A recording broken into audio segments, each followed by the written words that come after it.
aproveitando, sabe o que eu lembrei? Que a gente recebeu uma mensagem de uma telespectadora com a seguinte pergunta: até que ponto é normal ficar triste no período pré-menstrual? Às vezes acho que fico mais triste do que todas as minhas amigas. É porque muita gente acha que é frescura, né? Acha que é uma irritabilidade sem motivo, uma tristeza também sem motivo, mas não é bem assim, né? Nós entendemos que a mulher que cicla, né? Sim. Que passa por todas as etapas do ciclo menstrual, ela tem produções de hormônios em momentos diferentes, né? Com elevação, com diminuição.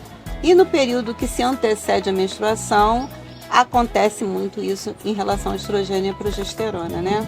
A elevação da progesterona, muitas vezes, ela traz aí uma sensação maior de tristeza, de melancolia e sintomas até mais severos. Sim. Porque existe aí uma interação entre esses hormônios esteroides e os hormônios, né, os neurotransmissores a nível central, como a serotonina, dopamina e GABA.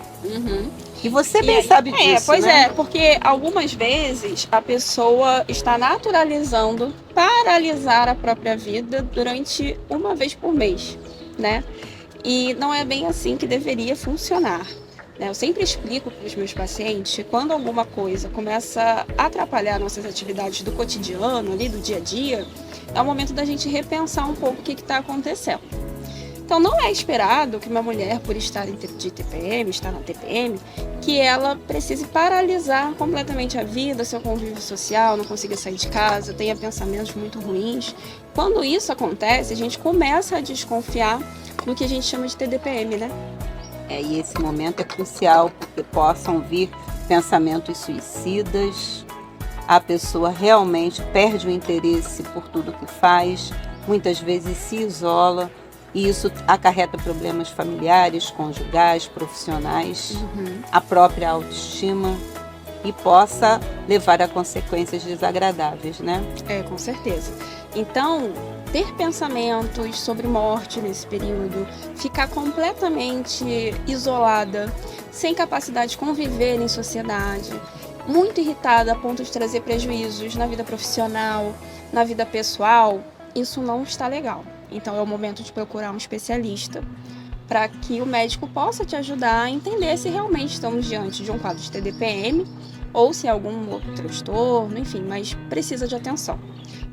A desculpa de que chegou o período pré-menstrual, então minha vida tem que paralisar, não é saudável. Isso não pode acontecer.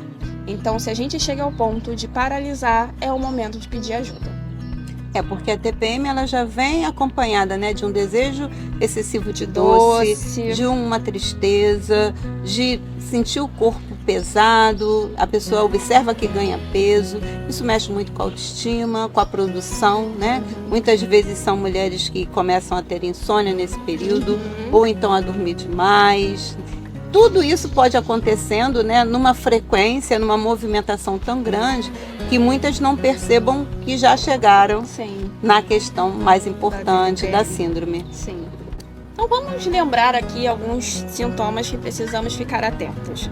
Humor deprimido em excesso, sentimentos de falta de esperança, raiva ou irritabilidade muito aumentadas, de uma forma que leve a grandes conflitos, implicações no trabalho, falta de energia, alteração do apetite, excesso de sono ou insônia, uma sensação de descontrole emocional, dores pelo corpo, sensação de corpo inchado e de ganho de peso. E eu vejo muitas pacientes falando no consultório sobre essa sensação de recompensa, né? Sim. Então, por elas se sentirem muito tristes, né? E com uma necessidade de recompensar essas questões, buscam por alimentos ricos em açúcar. Sim. Por que isso acontece? Por conta da diminuição da serotonina e da dopamina. Então ela vai buscar se alimentar com coisas, com alimentos, né, com um valor energético muito maior, né, com índice glicêmico. Intuitivamente acaba buscando algo que possa proporcionar isso, né? E com isso, o famoso chocolate está sempre entre os queridinhos. Com certeza. Então agora vamos falar um pouco sobre dicas para mulheres nesse período. Então algumas dicas seria substituir o chocolate com alto teor de açúcar, pelo chocolate amargo, com 70% de cacau. Além disso, é importante repor os nutrientes necessários de forma mais equilibrada. Inclua na dieta alimentos ricos em triptofano, como ovos, semente de girassol e banana.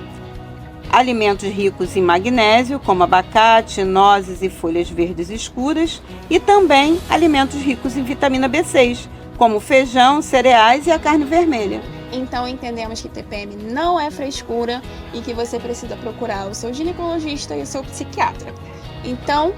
Não, e muitas vezes seu psiquiatra, não é toda TPM. Então tá. Procurar o psiquiatra, né? Em alguns momentos pode ser necessário.